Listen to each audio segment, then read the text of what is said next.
Alors, Louis-Joseph Papineau, c'est certainement la figure politique la plus brillante de notre histoire au 19e siècle. En comparaison des politiciens que l'on a aujourd'hui, c'est certainement un géant. C'était un homme de grande culture, c'était un brillant orateur, c'était un homme de pensée aussi, un homme de philosophie. C'est quelqu'un d'extrêmement riche, aussi riche que peut l'être le 19e siècle. On n'a pas idée comment le 19e siècle, sur le plan des idées, était un siècle très très riche et un siècle, ne l'oublions pas, un siècle très religieux. Les hommes du 19e siècle étaient essentiellement à la recherche de Dieu. Au 20e siècle, ça va être autre chose. Le 20e siècle est un siècle plus idéologique que religieux. Ce n'est plus la même chose. Mais au 19e, la question religieuse est centrale. Et elle était centrale dans la pensée de Louis-Joseph Papineau. Il ne faut pas voir Papineau comme quelqu'un qui était un ennemi des Anglais.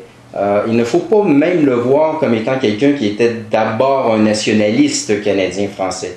Louis-Joseph Papineau est un homme de son temps, et même je dirais que c'est un homme du 18e siècle, beaucoup plus que du 19e.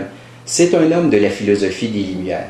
Alors c'est un libéral, mais un libéral dans le sens qu'il veut libérer les classes dominantes de ce qu'il appelle l'oppression, l'obscurantisme de l'Église. En fait, il veut se libérer de la loi morale, de la loi de Dieu.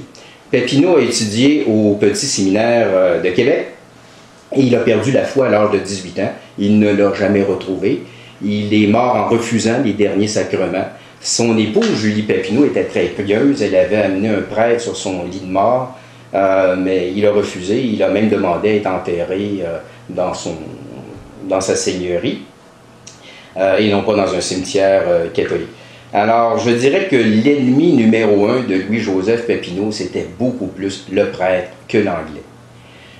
On a tendance aujourd'hui à le présenter comme un nationaliste canadien-français.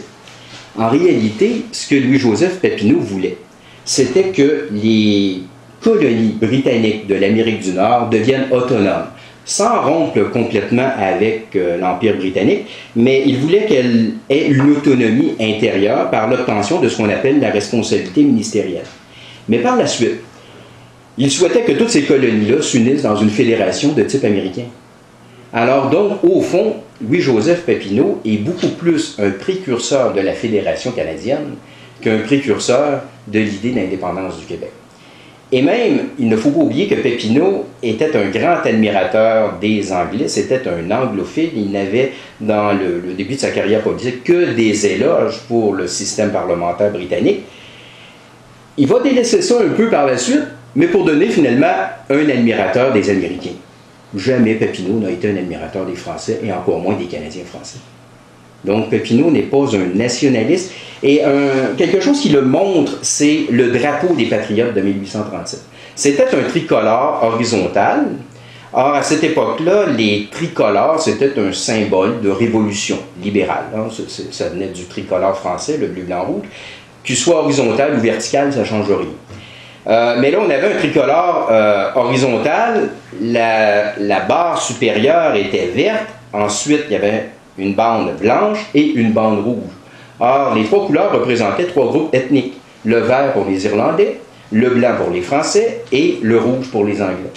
Donc, on voit que le drapeau des Patriotes est un drapeau libéral, démocratique, mais aussi multiethnique, multiculturel.